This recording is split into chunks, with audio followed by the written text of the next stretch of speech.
Refraction.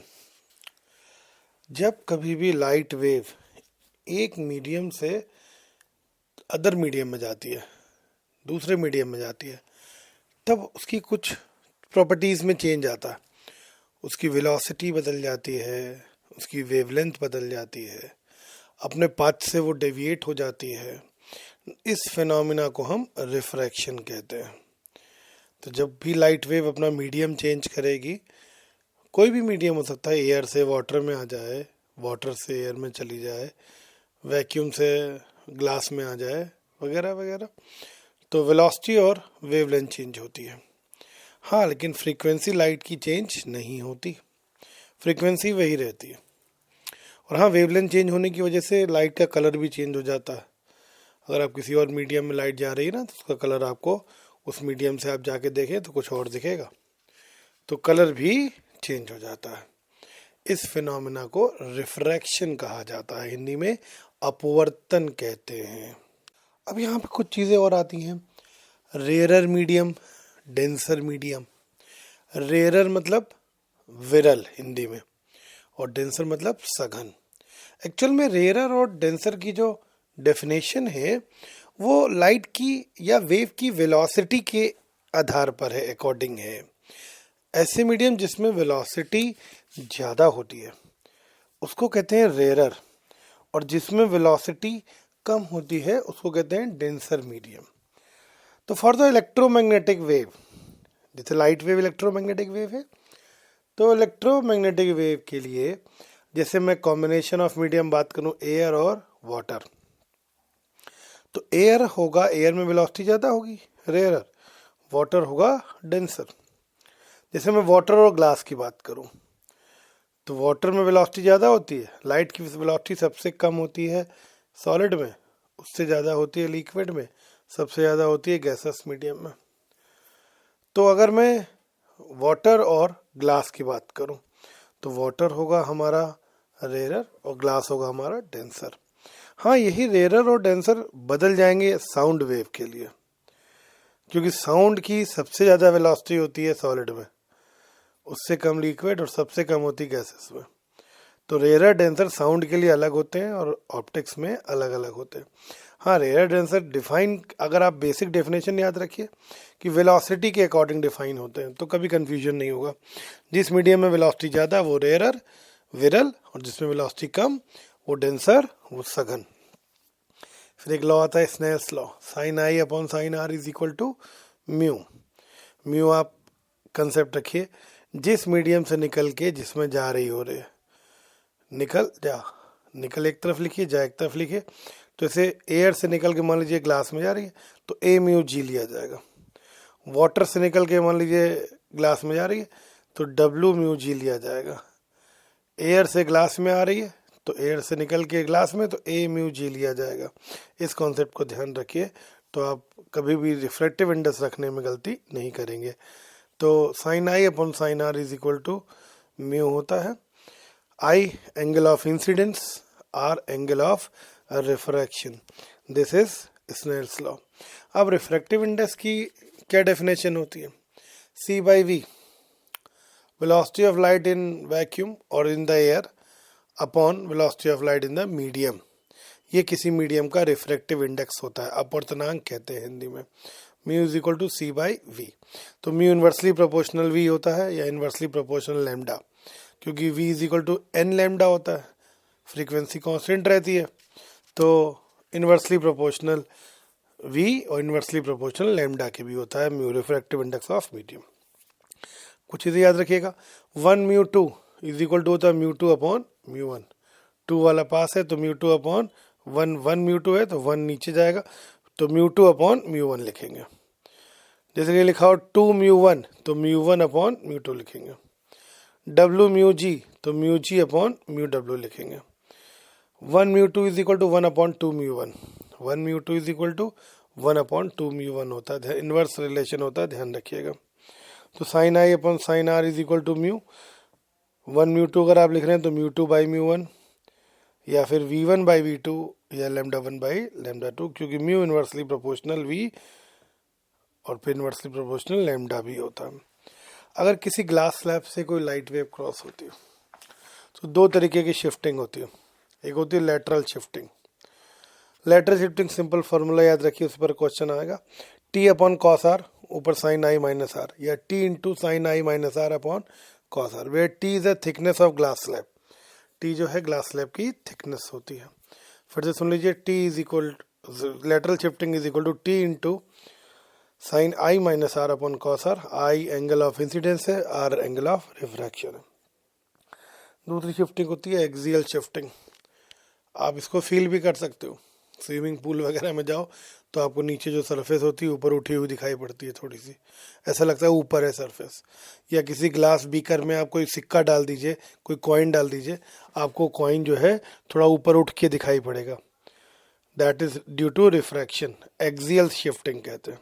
Axial shifting में आप formula याद रखिएगा, कोई भी डिस्टेंस मेजर करी जाएगी तो वो सरफेस से करी जाएगी।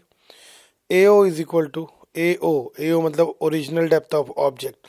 AI मतलब जहाँ इमेज दिख रही है सरफेस से, A कहाँ पे है, सरफेस पर। AI यानी कि पोजीशन ऑफ इमेज, AO मतलब ऑब्जेक्ट की डिस्टेंस, AI मतलब इमेज की डिस्टेंस।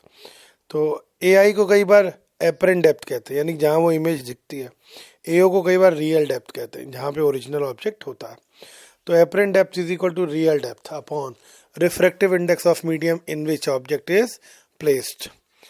फिर से सुन लीजिए, apparent depth is equal to real depth upon refractive index of medium in which object is placed with respect to other medium।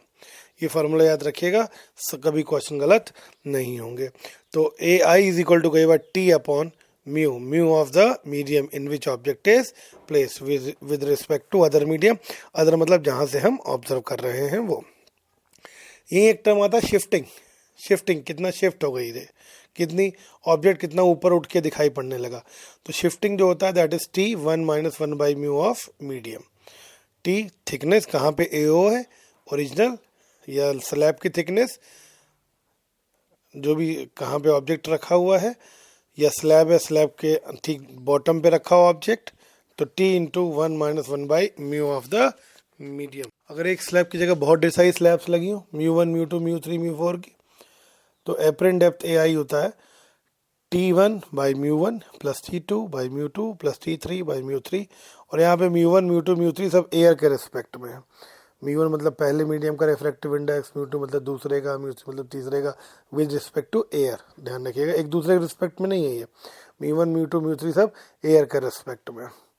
और अगर रिजल्टेंट शिफ्टिंग पूछे तो T1 1-1/μ1 plus T2 1-1/μ2 plus T3 1-1/μ3 and so on, जितने भी medium वहाँ पे लगे हों, स्लैब्स वहाँ पे रखे हों।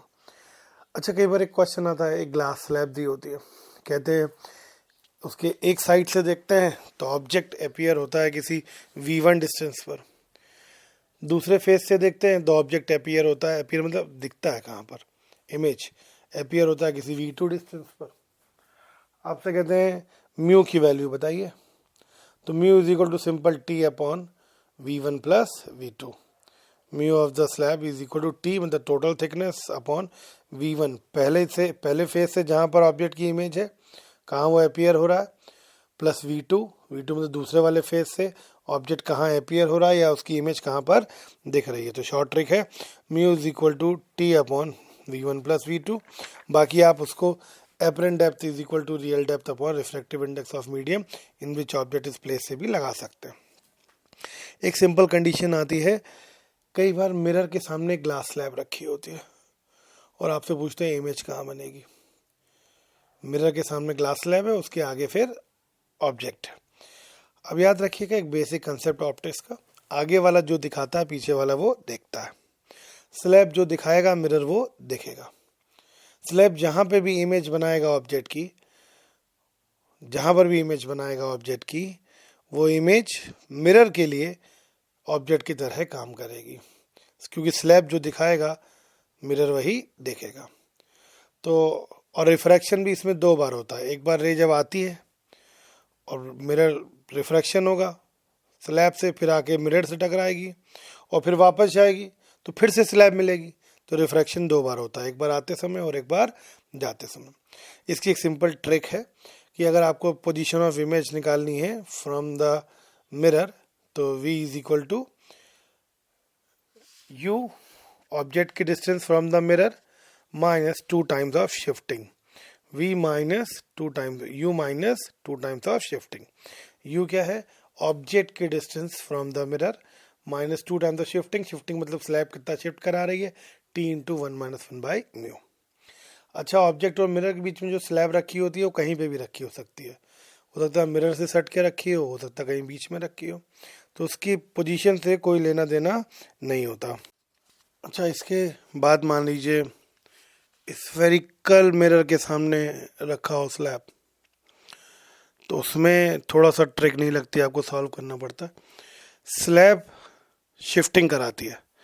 आप अपनी आँख के सामने स्लैब रख लो तो आपको ऑब्जेक्ट जो भी स्लैब के पार होंगे वो आपको आगे थोड़ा आगे दिखाई पड़ेंगे, तो वही काम कराती है। तो स्फेरिकल मिरर के सामने अगर स्लैब रखी हो तो पहले हम शिफ्टिंग निकाल लेते हैं, ऑब्जेक्ट कहाँ इमेज बना रहा है अपनी, तो इमेज थोड़ा आगे आ जाती है। वो इमेज मिरर के लिए ऑब्जेक्ट की तरह काम करती है, एक्ट एज अ ऑब्जेक्ट। उससे फिर हम 1/f is equal to 1/u plus 1/v लगा के यू वही मानते हैं जो शिफ्टिंग के बाद वाली, शिफ्ट होके आगे आ गई ना, तो हम वो डिस्टेंस निकाल लेते हैं। फिर हम u निकाल लेते हैं, फिर उसके बाद फॉर्मूला यूज़ करके v निकल आता है।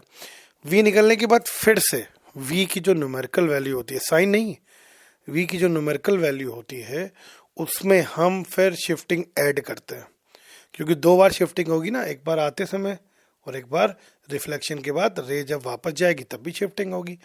तो फिर से सुन लीजिए एक बार, पहले हम शिफ्टिंग निकालते हैं, शिफ्टिंग निकाल के ऑब्जेक्ट की इमेज आगे बनती है, वो मिरर के लिए ऑब्जेक्ट होती है, वही u होता है फॉर द मिरर।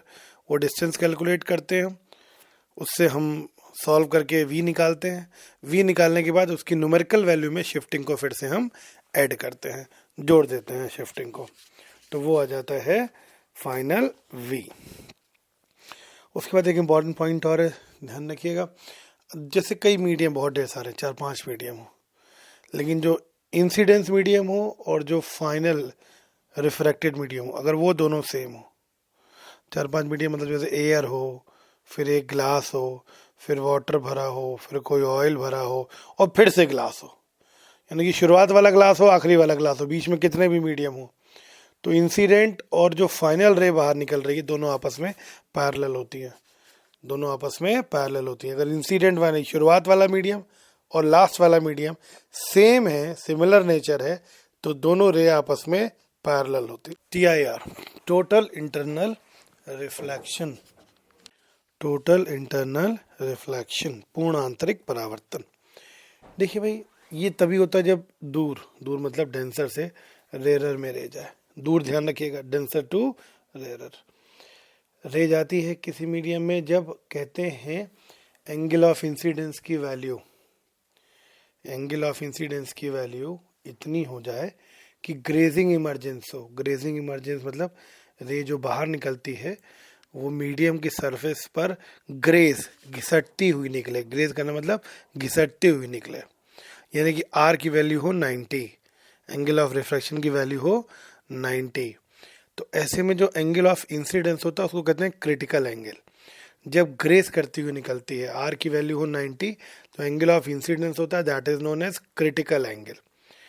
अगर इस एंगल से ज़्यादा एंगल कर दें, हम बढ़ा दें, तो रे दूसरे मीडियम में जाती नहीं है, जिस मीडियम में है उसी में वापस आ जाती है, पूरी पूरी रिफ्लेक्ट हो जाती है, परावर्तित हो जाती है।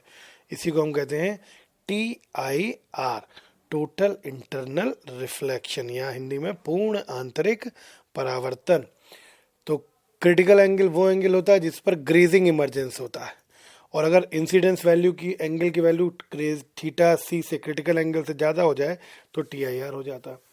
आप sine i upon sine r से निकालोगे, साइन आई की जगह रखोगे थीटा सी, साइन आर की जगह रखोगे 90, तो sine i upon sine r is equal to, जैसे डेंसर से रेयर जा रही है ना, तो W म्यू A, वाटर से एयर मान लो, W म्यू A, तो sine theta c is equal to, sine 90 हो जाएगा 1, sine theta c is equal to W mu A या 1/μW कह सकते हैं। ये क्रिटिकल एंगल होगा, and I is greater than theta c, then there is a TIR। I की value theta c से ज़्यादा हो तो TIR पॉसिबल होता है। TIR के सब रीज़न है। मिराज, कभी कभी गर्मियों में आप देखते हो दूर आपको पानी दिखता है, that is mirage formation, Hindi में मरीचिका बोलते हैं। Shining of diamond TIR, endoscopy जो होता है TIR, लूमिंग, और लूमिंग मतलब कभी कभी सर्दियों के दिनों में जहाज उल्टे दिखाई पड़ते हैं, that all are TIR। Optical fibre आपने कभी देखा होगा, कई बार ऐसे जिस मार्केट में जाइए तो लैम्प मिलता है झाड़ू जैसे, प्लास्टिक के वायर होते हैं, चमका करते हैं, शाइन किया करते हैं, ऐसा लगता है कि बिंदी बिंदी साइड में है, तो वो ऑप्टिकल फाइबर होता है, that is due to TIR। अब कई बार होता है एक क्वेश्चन, ओपेक डिस्क, इसका मतलब क्या होता है समझिएगा। कि जैसे मान लीजिए कोई ग्लास का बीकर ले लीजिए, आप कोई बीकर ले लीजिए कोई भी, उसमें नीचे कहीं एक ऑब्जेक्ट रख दीजिए बॉटम पे, ठीक। ऑब्जेक्ट आप ऊपर से देखोगे दिखाई पड़ेगा। कहते हैं भाई कोई भी ऑब्जेक्ट हमको तब दिखता है जब उस ऑब्जेक्ट से रे चल के हमारी आईज में आती है। अब आपसे कहते हैं कि इसके ऊपर एक मान लीजिए हम चाहते हैं कि एक ऐसी डिस्क या प्लेट तश्तरी थाली रख दें कि जो ऑब्जेक्ट बॉटम पे रखा है वो हमको दिखाई ना पड़े, हम कहीं से भी देख लें, चाहे किसी जगह से देख लें। तो ऐसा सिर्फ पॉसिबल है कि हम उतनी जगह पे थाली रख दें जहाँ से रे बाहर निकल रही है और उसके बाद TIR हो रहा है, रे उसी मीडियम में वापस जा रही है, तो वो डिस्क हमको, वो ऑब्जेक्ट हमको कहीं से भी दिखाई नहीं पड़ेगा। जहाँ से जितनी पोर्शन से रे बाहर निकल रही है भाई, कुछ के बाद TIR हो जाता है। आप डायग्राम से समझ सकते हो उसको कि रे बाहर निकल रही, सीधी रे निकलेगी, फिर थोड़ा तिरछा होकर निकलेगी, फिर और तिरछा होकर निकलेगी, तो कुछ देर तक तो निकलेगी, और डिस्टेंस बढ़ा और आप आगे चले जाओ तो एक टाइम आता है कि रे बाहर निकलना बंद हो जाती है, TIR होने लगता है, इतना एंगल हो जाता है, एंगल ऑफ इंसिडेंस।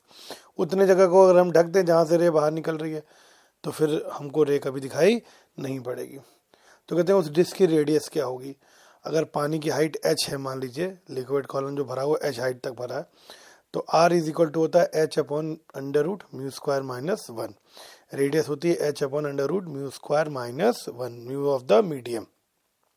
कभी कभी डायमीटर पूछते हैं क्वेश्चन में, ध्यान रखिएगा, तो रेडियस का आपको डबल करना पड़ेगा, तो आप वहाँ पर डायमीटर फाइंड कर सकते हो। बात एक नया टॉपिक आता है इसी में, रिफ्रैक्शन फ्रॉम प्लेन सरफेस में, दैट इज प्रिज्म। एक्चुअल में प्रिज्म और स्लैब में देखिएगा अंतर होता है। स्लैब जो दो सरफेसेस जिसमें इंसिडेंट हो और इमर्जेंट हो अगर पैरेलल हो तो वो बॉडी स्लैब कहलाती है, और अगर इंसिडेंट और इमर्जेंट सरफेस पैरेलल ना हो तो ऐसी कोई भी बॉडी हो तो वो प्रिज्म कहलाती है। इंसिडेंट जिस पे रे आ रही है, इमर्जेंट जिस पे रे जा रही है बाहर, वो दो सरफेस अगर पैरेलल हैं तो स्लैब कहलाएगा, और अगर पैरेलल नहीं है तो वो प्रिज्म कहलाएगा। ध्यान रखिएगा, very important definition. Prism angle, जो एक इंसिडेंट सरफेस होती है एक इमर्जेंट सरफेस होती है, उसके बीच का जो एंगल होता है उसे प्रिज्म एंगल कहते हैं। इंसिडेंट सरफेस जिस पर रे आ रही है, इमर्जेंट सरफेस जिससे रे जा रही है, उन दो सरफेस के बीच के एंगल को प्रिज्म एंगल कहते हैं। ए से रिप्रेजेंट करते हैं। कोई रे आ रही है, I1 एंगल पर इंसिडेंट होती है, R1 पहली सरफेस से एंगल ऑफ रिफ्रैक्शन है, दूसरे से बाहर जाती है, तो उसमें देखिए दूसरी सरफेस पे जो R2 होगा वो एंगल ऑफ इंसिडेंस कहलाता है, और जो बाहर निकलने वाला एंगल होगा उसे हम I2 कहते हैं। जैसे सिमेट्री बनी रहे, अंदर वाले एंगल R1 R2, बाहर वाले एंगल I1 और I2। एक्चुअलिटी में पहली सरफेस पे बात करें तो I1 इंसिडेंस है और R1 इमर्जेंस एंगल है, रिफ्रैक्शन एंगल है। दूसरी सरफेस पे बात करें तो जो एंगल R2 हम लिख रहे हैं, लिखते हैं R2 होता है एंगल ऑफ इंसिडेंस, और इमर्जेंस होता है I2 से रिप्रेजेंट करते हैं, ताकि सिमेट्री बनी रहे, अंदर वाले एंगल R1 R2, बाहर वाले एंगल I1 और I2। और स्नेल लॉ में भी sine I upon sine R लगा दें तो म्यू ऑफ प्रिज्म आएगा, चाहे sign I1 upon sine R1 लगा दें, चाहे sign I2 upon sine R2 लगा दें। ध्यान रखिएगा, दूसरी वाली सरफेस के लिए I2 जो होता है वो इमर्जेंस एंगल होता है, और R2 जो होता है वो एंगल ऑफ इंसिडेंस होता है। तो sine I upon sine R mu भी लगा सकते हैं, इसीलिए हम से एंगल सेट करते हैं। Deviation produce by the prism, कितना रे डेविएट होती है, del is equal to I1 plus I2 minus R1 plus R2। A is equal to r one plus r two आता है, बाय ज्योमेट्री आप prove कर सकते हो। Del is equal to i one plus i two minus bracket में r one plus r two, और a angle of prism is equal to r one plus r two. तो del की कई बार definition del is equal to i one plus i two minus a भी लिख सकते हैं। Del is equal to i one plus i two minus a भी लिखा जा सकता है। That is deviation produce by the prism. Minimum deviation कई बार पूछते हैं मिनिमम डेविएशन कब होगा। बाय प्रैक्टिकल ये ऑब्जर्व किया गया है, जब i one is equal to i two होता है and r one is equal to r two, उस सिचुएशन में मिनिमम डेविएशन होता है, सबसे कम डेविएशन होता है। तो डेल की वैल्यू हो जाती है del is equal to 2i minus 2r या 2i माइनस ए, और a की वैल्यू हो जाती है a is equal to r one plus r two होता है। तो आर वन और आर टू अगर सेम है तो a is equal to 2r, भाई आर वन और r two is equal to r मान लेते हैं, सेम है। अच्छा, मिनिमम डेविएशन की कंडीशन में म्यू की जो वैल्यू आएगी, mu is equal to sine a plus del by two upon sine a by two. Mu is equal to sine a plus del minimum by two upon sine a by two. ये जो by two है वो angle के half है, angle का आधा किया गया, पूरे में बाई टू नहीं है। Sine a plus del m by two, ये एंगल का half upon sine a by two. Mu is equal to होता है म्यू ऑफ प्रिज्म निकल के आता। मिनिमम डेविएशन की कंडीशन में प्रिज्म के अंदर जो रे होती है वो बेस के पैरेलल होती है। In the situation of minimum deviation जो प्रिज्म के अंदर रे होती है वो बेस के पैरेलल होती है, ध्यान रखिएगा। फॉर स्मॉल एंगल प्रिज्म, अगर प्रिज्म का एंगल बहुत छोटा हो, ए की वैल्यू 10 डिग्री से कम हो, तो उस सिचुएशन में del is equal to mu minus one into a formula use होता है। Del is equal to mu minus one into a वाला फार्मूला, अगर एंगल बहुत छोटे होते हैं तब। उसके बाद एक मैक्सिमम डेविएशन की कंडीशन होती है। मैक्सिमम डेविएशन तब होता है जब आई वन 90 डिग्री हो, यानी ग्रेजिंग इंसिडेंस हो, घिसटते हुए आए, रेस प्रिज्म की सरफेस पर घिसटते हुए आए, तो आई वन की वैल्यू 90 हो तो उसको हम कहते हैं ग्रेजिंग इंसिडेंस। इस सिचुएशन में मैक्सिमम डेविएशन होता है। उसके बाद एक टर्म आती है condition of no emergence. No emergence का मतलब हुआ अगर कोई रे प्रिज्म के अंदर घुस गई तो वो फिर कभी बाहर ना निकले। कितना रिफ्रैक्टिव इंडेक्स होना चाहिए प्रिज्म का कि रे अगर प्रिज्म के अंदर घुस जाए तो कभी बाहर ना निकल पाए, तो उसको कहते हैं नो इमरजेंस की condition. Mu should be greater than cosec a by two. Cosec sine का उल्टा, रिवर्स, तो mu should be greater than cosec a by, cos नहीं है ये, कॉसेक ए बाई टू। जैसे साइन का इन्वर्स होता है, ये साइन 30 होता है 1/2, तो कॉसेक 30 होता है 2, साइन का इन्वर्स कॉसेक कहते हैं। तो म्यू की वैल्यू ग्रेटर होनी चाहिए कॉसेक ए बाई टू से, या a is greater than 2 theta सी।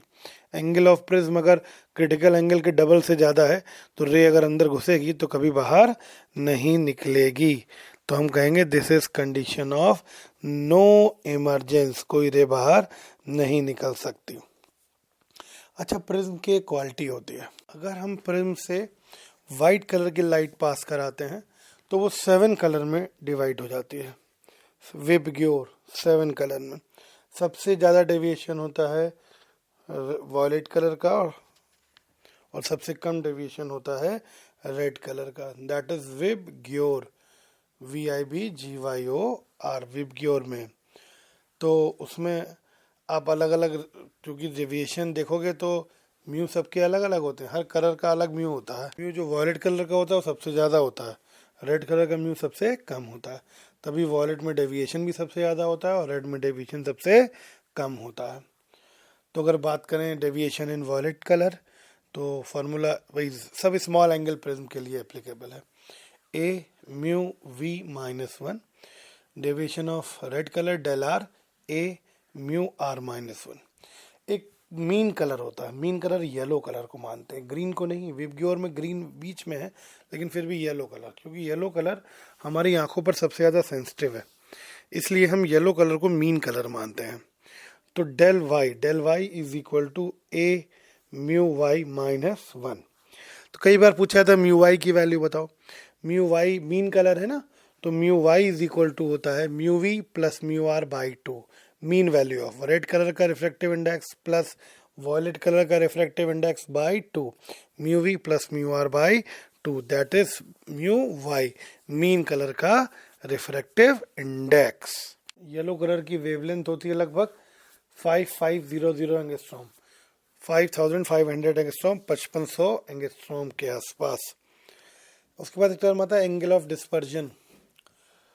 देखिए भैया, वॉयलेट कलर की लाइट और रेड कलर की लाइट के बीच में जो एंगल बनता है that is known as angle of dispersion. वर्ण विक्षेपण एंगल शायद कहते हैं उसको, तो हिंदी में। वैसे आप एंगल ऑफ डिस्पर्जन याद रखो। Theta is equal to del v minus del r. Violet colour की लाइट और रेड कलर की लाइट के बीच का जो एंगल होता है उसको एंगल ऑफ डिस्पर्जन कहते हैं।